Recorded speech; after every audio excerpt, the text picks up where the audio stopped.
Okay, so here's the thing. The God honest truth. I have a bad relationship with food. And that might sound crazy, unless you too have a bad relationship with food. So let me explain. I remember when I was in like 4th or 5th grade, I was watching some movie with my mom and the rest of my siblings. And I can't remember the name of the movie, but the character in the movie, she had like a really bad breakup. She was going through a rough time, and she just like was eating frosting straight from the container.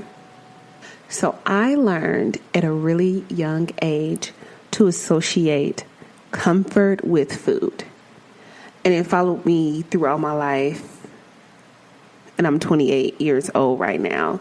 So in 5th grade, what was I, 10? So 18 years of my life, I've learned to associate comfort with food. And the more I needed to be comforted, the more food I ate. It's quite sad, actually, when you think about it. A young girl, not even a teenager, needing to associate negative feelings with eating. And I've spoke about this in previous episodes, the fact that I like to sleep a lot too.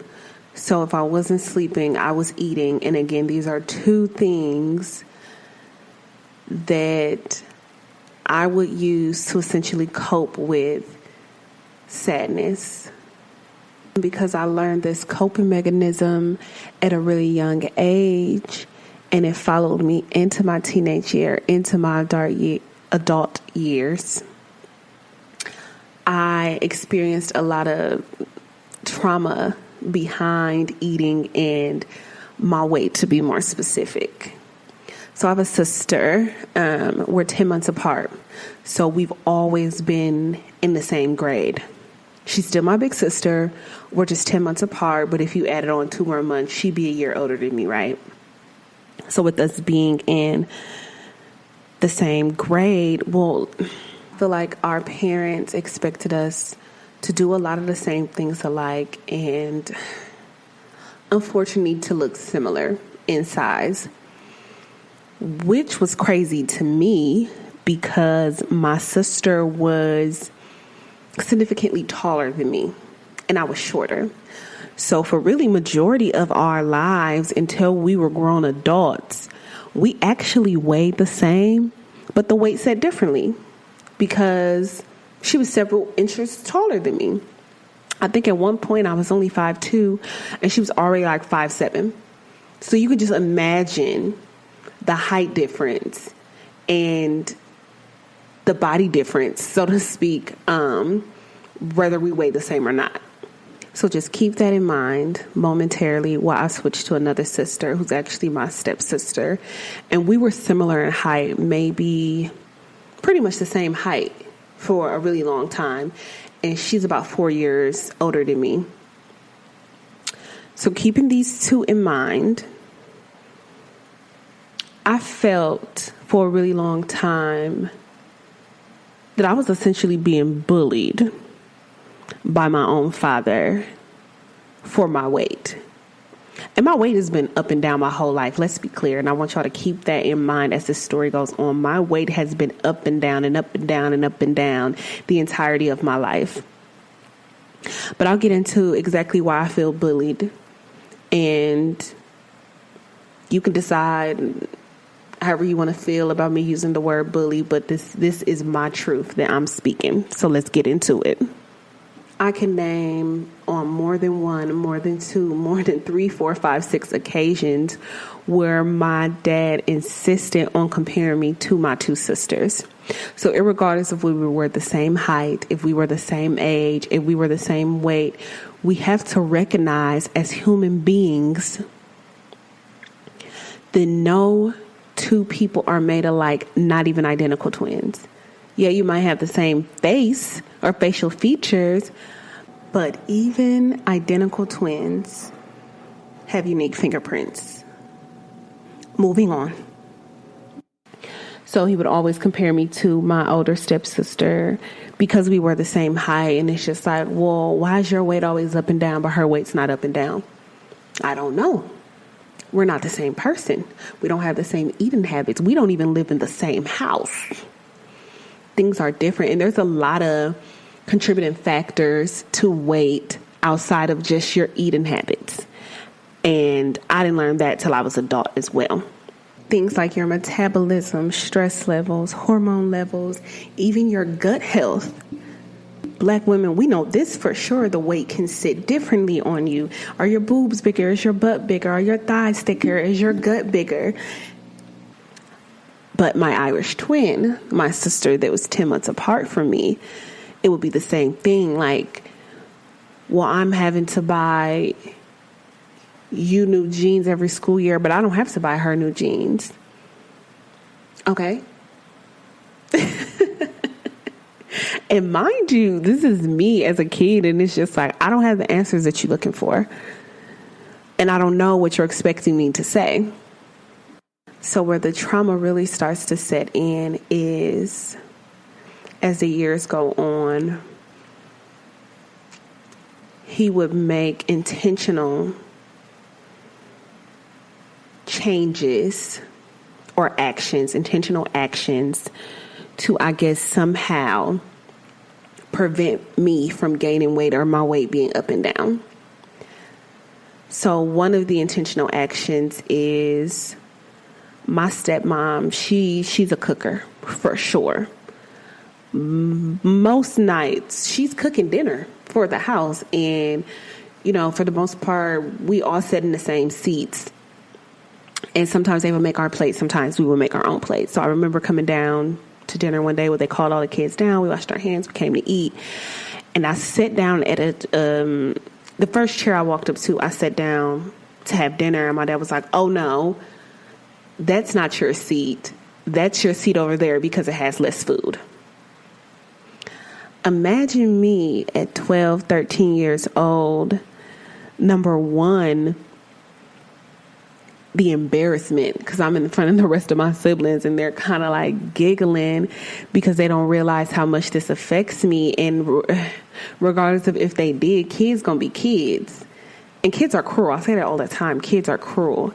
So imagine the embarrassment, one, but also imagine the emotional wounds that are being inflicted, knowing that I'm not allowed to have as much food as everybody else because you don't like the way I look. Let's be very fucking clear. I was not a big kid by far. Again, I was just the bigger daughter in this moment.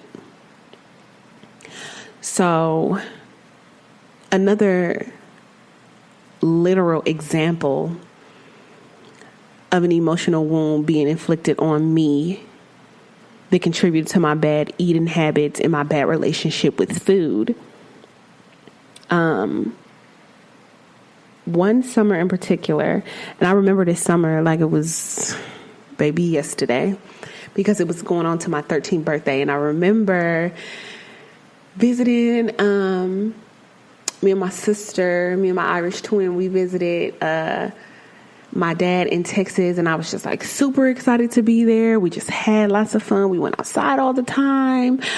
But one of the main things I remember was celebrating my birthday there that summer. And my stepmom made me this cake. She asked me what was my favorite cake, which was marble, and I wanted chocolate frosting. And I had never seen anybody make a homemade marble cake. And when I tell you, it's probably still to this day the best cake I ever tasted. And this is like 15 years ago, and I still licking my fingers now. I still remember how good that cake was, and I still have pictures from this day. But during this summer, and my dad, he always took us summer clothes shopping and then school clothes shopping. So I remember we were going summer clothes shopping when we first got down to Texas, and I lived in Wisconsin at this time.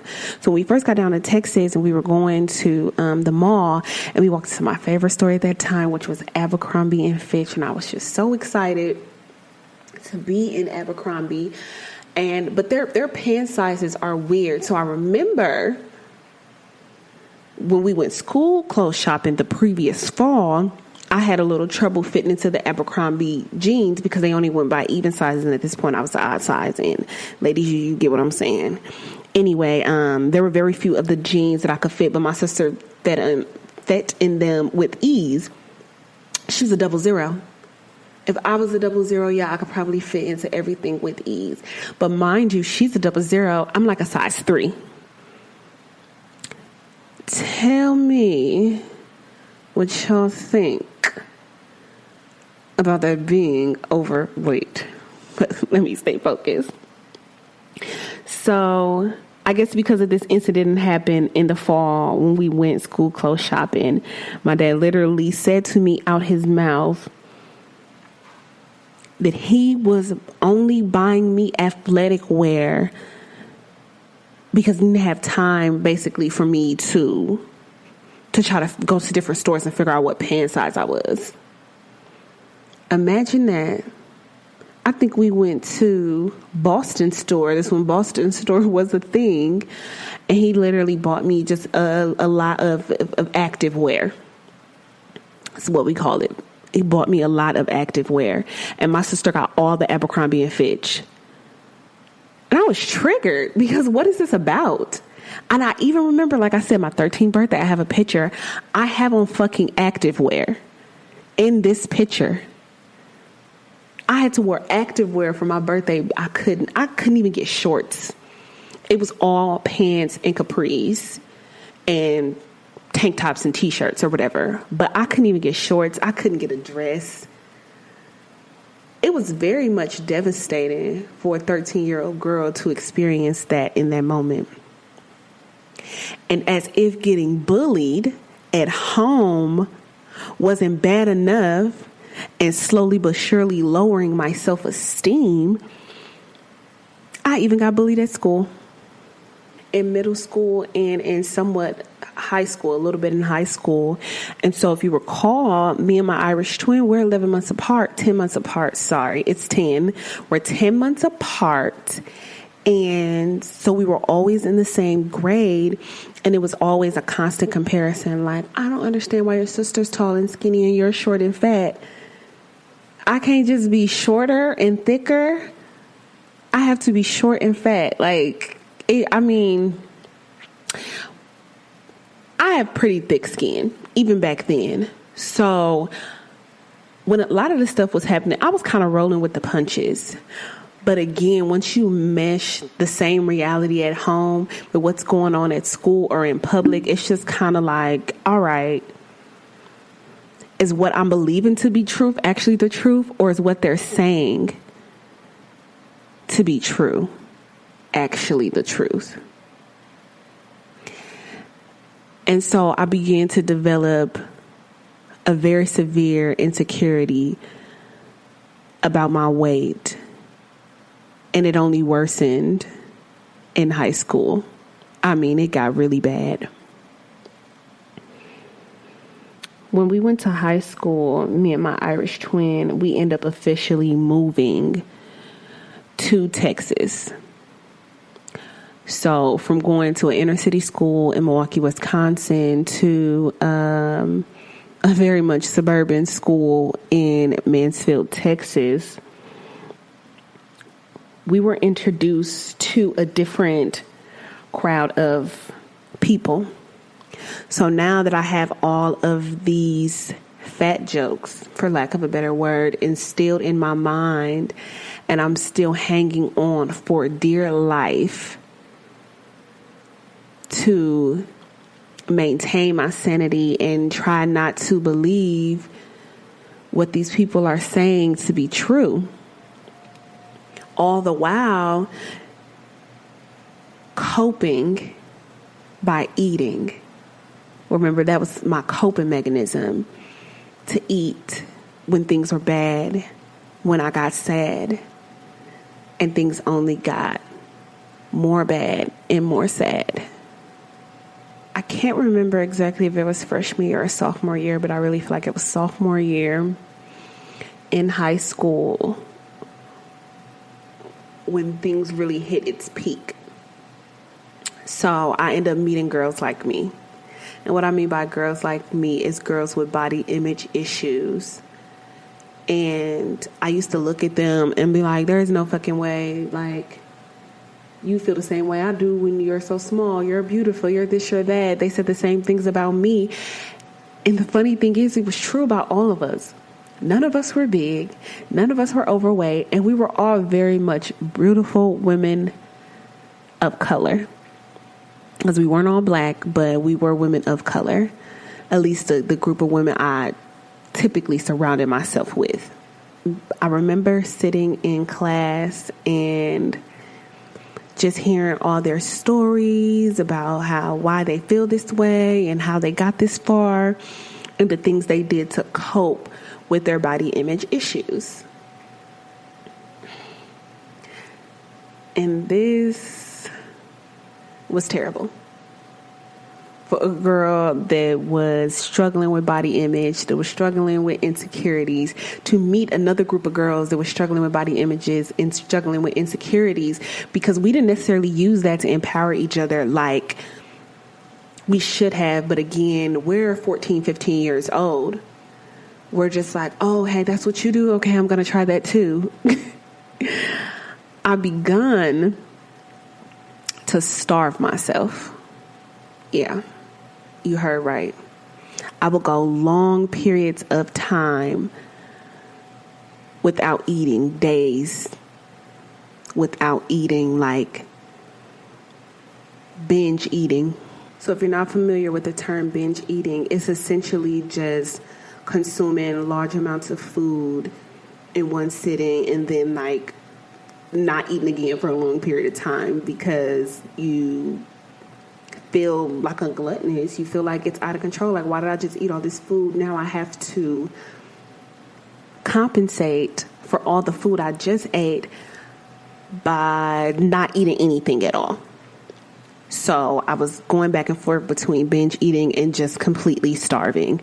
So much so that a good friend of mine, who really didn't have it bad, I don't know what this is about, but we coined the term Starvation Nation. As sophomores in high school, we were proud of Starvation Nation because all we wanted in those moments were to be skinny, because we associated it with beauty, because somewhere in our lives someone made us feel unworthy and not beautiful because we didn't fit their ideal weight. But with the starving and not eating, I got away with it for a while. Not for too long, though. I got away with it for a while. I would spend times at my friend's house and then come home and I wouldn't eat. And I was like, oh, I ate at so-and-so's house. Oh, we went out and we ate. Oh, I'm just not hungry tonight. Maybe I'll eat a little later. And after a while, my family started to notice, my parents in particular, my dad and my stepmom. And I remember my stepmom one day saying, oh, girl, you're not starving yourself, are you? And I felt caught for a moment. And I'm just like, no, I just wasn't feeling good. But I'm going to eat later. So I realized, okay, like you can't starve yourself forever because they're starting to notice. So what is it that I can do so that I'm not consuming this food, so I'm not consuming these calories, so I'm not gaining weight, but without it being so obvious?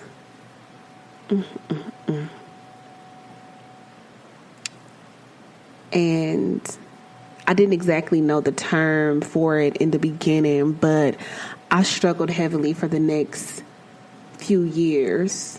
Or maybe not few years, but at least the very next, a year, at least a year with bulimia. And if you don't know what bulimia is, because a lot of people get bulimia and anorexia mixed up. So I'm going to read the definition. Y'all know I love a good definition. Bulimia is an emotional disorder involving distortion of body image and an obsessive desire to lose weight, in which bouts of extreme overeating are followed by depression and self-induced vomiting, purging, or fasting. So in short, people who are bulimic essentially eat and then throw the food right up. Yeah. And I remember very vividly, very clearly, The first time I did it, I was literally on my knees on the bathroom floor with the light off, because a huge part of me was really ashamed to even fucking do it. But an even bigger part of me wanted this food out of my body. And I had never forced myself to throw up before, but I kept telling myself that, what do you want more? For this food to properly digest or to be skinny? And the answer was simple. It really didn't take me that long to think about it. And so the feeling I felt after purging all that food and getting it out of my body, it's kind of eerie to think about now, but I felt a great sense of satisfaction. And that day, a monster was created, because I felt like, okay, wow, now I can eat anything I want and just throw it back up. So I have the satisfaction of being able to taste the food and savor the flavor. But I know that I'll continue to lose weight rapidly because I'll just go to the bathroom and throw it up. And I realized after a while that I had to do so within a very short period of time, because if I didn't, it would be harder for me to completely purge all of the food. Plus, it was a win-win situation for me and my family, because they didn't really know what it was that I was doing. I'm like, I can eat in their face to satisfy them so they're not giving me the side eye, but I'm throwing it all up so I'm satisfying myself in return. And I remember going to school and again meeting with these girls, and we were telling our stories, and I just felt so understood. I felt so welcome in their presence. And then, if you could believe, it got a little worse. Because at this point now I'm addicted. I'm not only addicted to either not eating, binge eating, bulimia, but more importantly, I was addicted to getting on the scale and watching the numbers decrease and decrease and decrease. But I want to make note that I didn't even realize this until years later, but my Irish twin, whom I shared a room with, was very much watching. She was very much aware, and I think she didn't really know how to address it. I don't think she wanted to tell on me, but we had conversations years down the line, and she let me know that even us joking about Starvation Nation, she knew it was no joke, and she worried about me. So I want to continue with how it went from bad to worse. So I'm sitting in class one day and I'm having the conversation with the group of girls I feel like understand me the most. And one of them showed me on her wrist, she literally took a knife and carved FA for fat ass. So then when she looks down, this is what she told me. When she looks down, she would see it and remind herself, you shouldn't be eating because you're already a fat ass. And when I think about it now, I'm like, damn, that's really fucked up. It's crazy. It's sad. It's devastating. But at 15, I thought she was an absolute genius. And I think we all know where this is about to go. I didn't carve FA into my arm. I carved fat ass. And when I did it, I remember it not even hurting at all. I bled a little, which was fine. And so people didn't see I either wore long sleeves or I wore bracelets on my wrist, the wrist that I carved fat ass in, because I didn't want anybody to know my dirty little secret. I think my sister might have seen it. But I remember with time, the scars healed, and I could still see it very faint in my arm. And after the scars healed, I did it again because I had to consistently remind myself that food was the enemy, that food was the root to all my problems. And at one point I felt like maybe, just maybe, if I lost enough weight, my own father wouldn't think less of me. That I wouldn't just be his fat daughter who can only get athletic wear, And imagine the emotional damage that this is doing to a 15, now 16-year-old girl.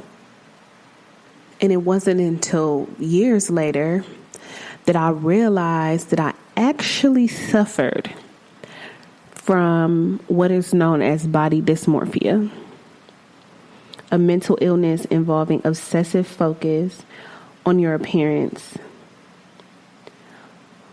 Flaws may be minor or imagined, and it interferes with your ability to live normally. Body dysmorphia. That was my body image issue. All I seen was my flaws, or the main flaw, which was my weight. And it very much interfered with my everyday life. I mean, imagine going to events and functions and refusing to eat, or eating so it doesn't look suspicious and then immediately having to run to the bathroom to get rid of it. Imagine having to wear long sleeve shirts because you carved FA into your arm to remind you not to eat in case you ever forgot just how fat you were, or overweight, or whatever term you want to use. And with the body dysmorphia, it didn't matter how much weight I lost. I felt like I needed to lose more and more and more because I would look in the mirror and be like, but you look the same. I would get on the scale and the numbers would be different, but I would look in the mirror and you would look the same. And in hindsight, when I look back at pictures of me from high school, I was very much small. I was hella skinny, actually. And when I compare myself to the women around me who were my age, not years older than me, not years younger than me, but actually my age, we weren't that far off in size. But because I was bullied at home and bullied at school, it distorted my image of myself. My physical image, at least. I always thought I was beautiful, or knew I was, but that's only half of it. And I remember very briefly getting over or being able to cope with it better. My body dysmorphia. And this might sound crazy or cliche, but everybody knows I was a huge Lady Gaga fan. And in 2011, 2012, she released her Born This Way album. And that album got me through a lot of trying times. So now I'm 17 years old. I'm back living in Wisconsin. I'm back living with my mom. And it became harder to hide my bulimia. It became harder to find other girls who felt the same way I did, or at least openly. I joked about Starvation Nation, and my younger siblings was not having that shit at all. Like, girl, please, what are you talking about? And my mom, an amazing cook, probably the best cook in the world. A lot of people say that about their mama, but they're a lie. She's always feeding us. And I remember texting my best friend back in Texas and being like, oh my gosh, she's trying to feed me all the time. And he's like, oh, she just loves you and wants you to be happy. Like, this is a good thing. You should eat the food and find comfort. And I'm like, you crazy out your head. If you think I'm about to stuff my face and undo all the work I've done the past few years, please. But actually, with time, I adapted and I started to accept myself, my body, my image. Then, I quickly began to struggle again after going to college. Well, they call it the freshman 15, the freshman 20. I just remember, like, halfway through the second semester, I'm like, wow, okay, my clothes don't fit again.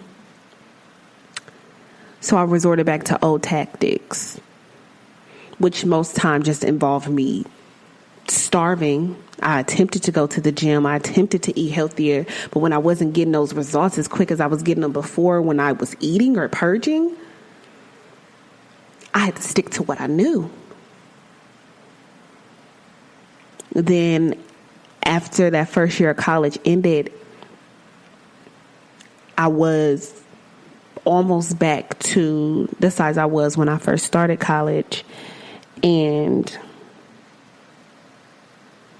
I began to relax my standards a little bit, my eating standards, my eating habits. But like I mentioned before, my weight was always up and down. And I think when I really realized it had gotten completely out of control, and I mean completely out of control, like not in a joking, you really small, but you think you fat just because you're bigger than a few people this your age. Like when it really got out of control, I was going to Chicago for my 24th birthday, and I ordered this red dress. So every year I have a color. In the year of the 24, my color was red. I was wearing red for my Kobe year. You feel me? And I ordered the size I normally order in all my clothes, which was a medium. And you know what? No. I actually ordered a large this time, just to be sure, because I had never ordered from this site before. It came, it didn't fit. My birthday was in like 2 or 3 days. First of all, the dress arrived late. This could have been avoided. But it came late. It didn't fit. And so I had to go to the mall, be hella basic, and look for something red to wear at the mall. And I went to many stores and like nothing was fitting. And I was starting to get frustrated because I'm just like, why doesn't anything fit?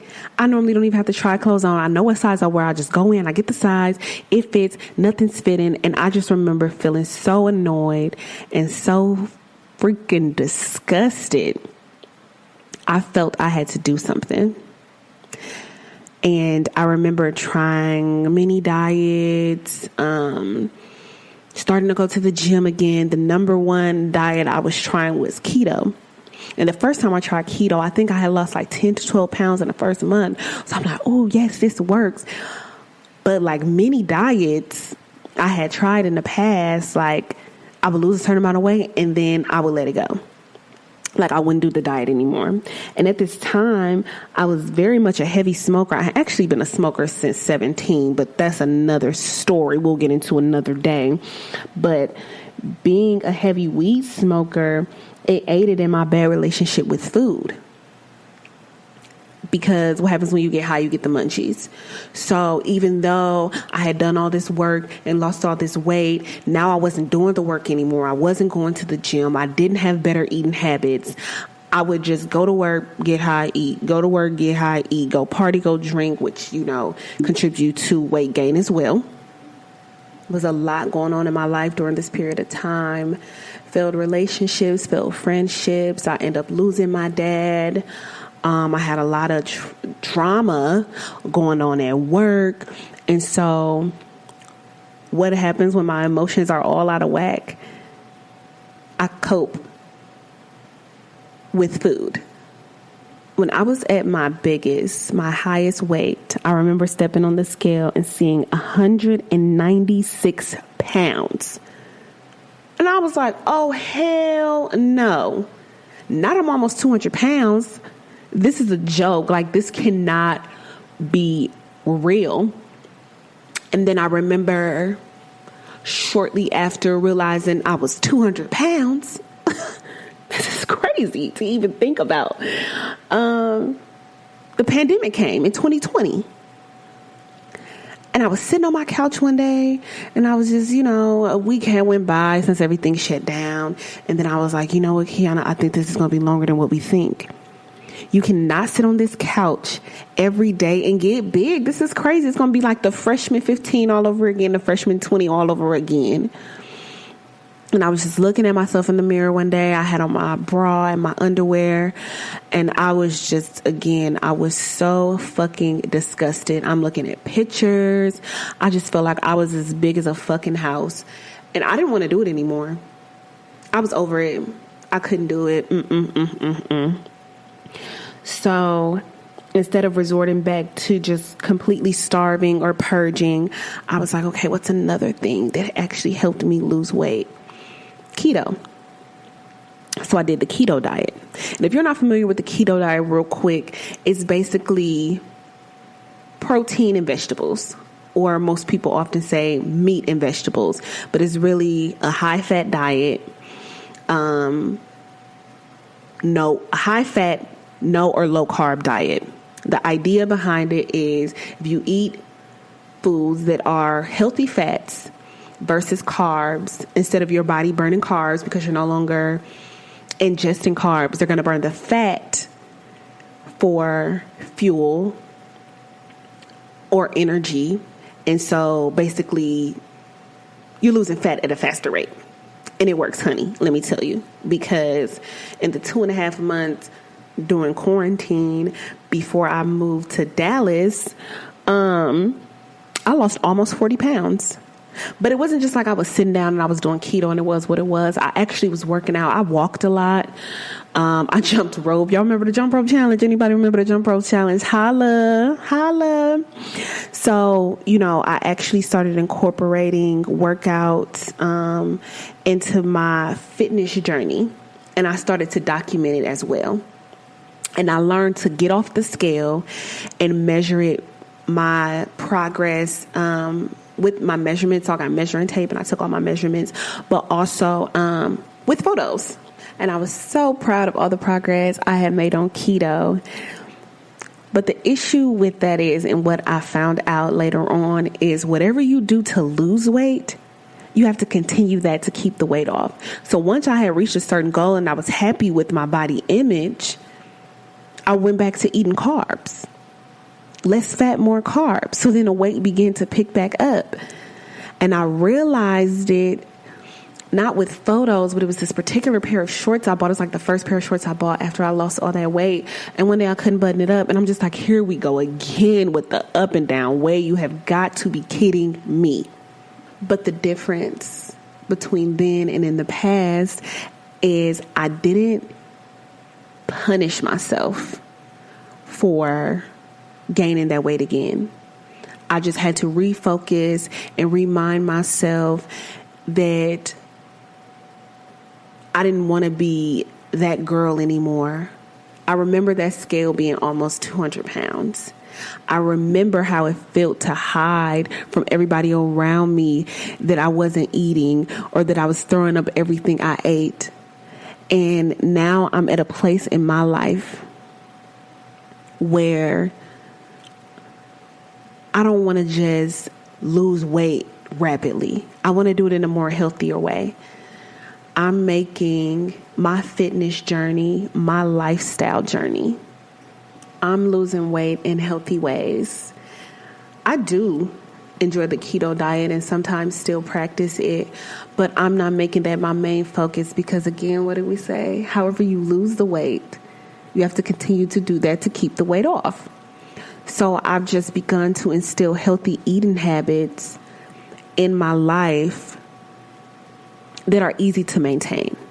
I love vegetables. I've always been a vegetable girl. Okay, I think it's weird when people don't eat vegetables because, like, what are you doing? I also cook the best vegetables, and I ain't even trying to brag, but it is what it is. I help people who would normally eat vegetables enjoy them. And people tell me that all the time. So a little pat on the back. I can make anybody a veggie lover. I've also stopped smoking weed, so it doesn't help aid in my bad eating habits and particularly my binge eating. I work out 4 to 5 times a week. Sometimes I get it in the gym 6 times a week. And the weight, it doesn't come off as fast as it would if I was on some extreme diet or if I was just, on my Starvation Nation thing. But the weight still comes off. And I started incorporating not just cardio, but weightlifting. So I'm also building muscle and I'm strength training, and I can see my body changing little by little. And honestly, I'm just so proud of myself